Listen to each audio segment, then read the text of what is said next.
नमस्कार मित्रों, मैं गोपाल कुमार वैभव। आज चूँकि आज रविवार है, रविवार को मैं हमेशा कोशिश करता हूँ कुछ अच्छे टॉपिक पर बात करूँ, डिस्कस कर अपने मन की बात। मैं शुरुआत में ये कहा, जब मैं किसी चीज़ का क्रिटिसाइज़ नहीं कर रहा हूँ, बट एक थोड़ा-सा क्रिटिसिज़्म कर रहा हूँ कि प्रिंसिपल साहब का देखिए समालोचना कर रहा हूँ कि आखिर ये चीज़ ऐसी क्यों है कि हमारा जो समाज है, हमारा जो सिस्टम है, हमारी जो ब्यूरोक्रेसी है, वो वही पुराने ढांचे पे क्यों चलना चाहती है? नया ढांचा क्यों नहीं हो रहा है? नया-नया डेवलपमेंट हो रही है, नई-नई चीज़ें अपग्रेड हो रही है, तो क्यों हमारा सिस्टम, हमारा ब्यूरोक्रेसी क्यों नहीं बदलना चाहता? आज जो चीज़, चूँकि हम खासकर हम इधर-उधर जो जिसमें मेरा नॉलेज नहीं था, हम बात नहीं करते हैं, तो ज़्यादातर हम कोशिश करते हैं एजुकेशन सिस्टम को लेकर, क्योंकि एजुकेशन हमको लगता है, क्योंकि हम खुद एजुकेशन में रिसर्च करने को हमेशा करते रहते हैं, प्लस एजुकेशन मेरा मास्टर्स भी चल रहा है और एजुकेशन मेरा इंटरेस्ट भी है, तो और एक शिक्षक भी हैं, तो इस वजह से मेरा ज़्यादा रहता है कि कैसे एजुकेशन सिस्टम में ठीक किया जाए। तो आज बात करेंगे जो बीपीएससी के थ्रू जो रिक्रूटमेंट हो रहा है, आपका जो टाइटल हम दिए हैं कि ये जो बीपीएससी का रिक्रूटमेंट हो रहा है हेड मास्टर का, ये तेल के ऊपर तेल का काम नहीं हो रहा है। क्यों? उसके बारे में बात करते हैं। क्योंकि हमारा एजुकेशन सिस्टम हो जाए या हमारा जो परिस्थिति है, हमारा समाज, जो हमारा इंडिया का जो कैटेगरी है, वो बदलना ही नहीं चाहता है। वही जो पुराना ढर्रा में चल रहा है, उसी में रहना चाहता है। अब बताइए, जो आप रिक्रूटमेंट दिए हैं हेड मास्टर का, हम मान रहे कि आपने अच्छा वैकेंसी दिया, बट ये जो आप हमको क्या है कि ज़्यादा रोजगार दीजिए आप, जो ऑलरेडी है उसको क्यों आप बढ़ाते जा रहे हैं?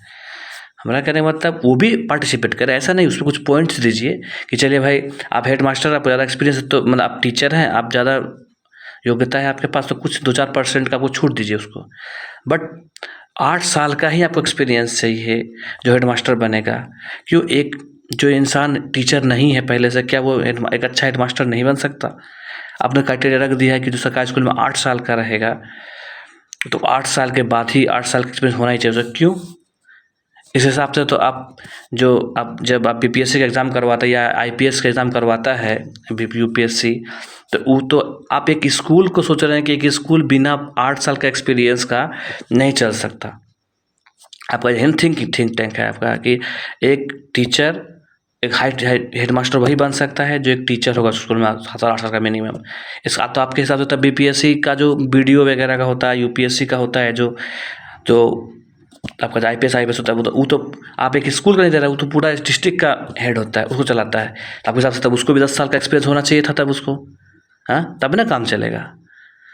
पुराना जो ढर्रा है उससे हमारा समाज, हमारा जो ब्यूरोक्रेसी है, हमारा जो क्या बोलते हैं देश है, ये नहीं बदल पा रहा उतना तेज़ी से, मतलब जितना डिमांड है। अब आपको क्या लगता है, या हम पूछना चाहते हैं कि क्या दिक्कत है?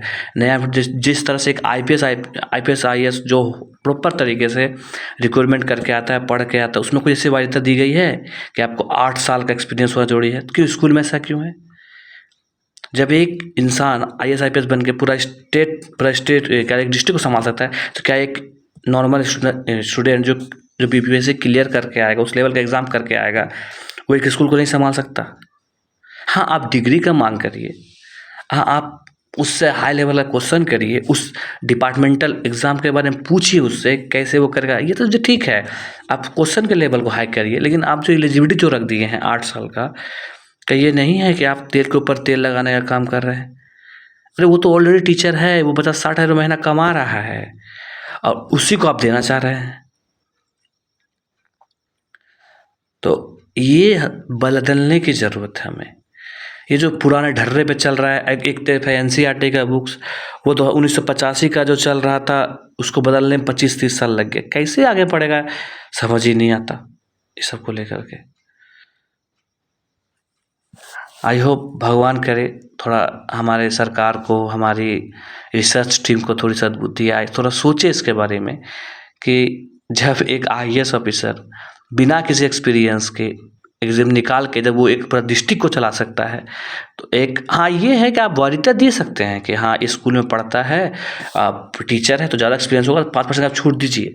बट और किसी को आप पूरी तरह से नकार देते हैं कि नहीं ये एलिजिबल ही नहीं है, इस पर थोड़ा सा मुझे लगता है कड़क अपना, और उससे लगता है आपको, क्योंकि एक बात ये माना जाता है कि वो तो खुद टीचर है, तो उसको उतना ज़्यादा अट्रैक्शन है जितना कि एक बाहर जो लड़का बैठा है वो उसके अंदर भी काबिलियत है, तो ये जो आप एक्सपीरियंस डाले हुए हैं कि 8 साल का, तो हमारे हिसाब से, हमारे जितना मैंने रिसर्च किया, जितना मैं समझा हूँ चीज़ों को, एजुकेशन को, आपको एक कोशिश करते हैं, क्योंकि जब एक आईएएस पूरा डिस्ट्रिक्ट चला सकता है, तो एक इंसान यदि उस लेवल पे पहुंचा होगा, आप क्वेश्चन का लेवल टफ करिए, आप उससे रिलेटेड क्वेश्चन पूछिए बच्चे से, बच्चे ना बता पाएगा तब ना, बट अब सीधे उसको बाहर कर देते हैं।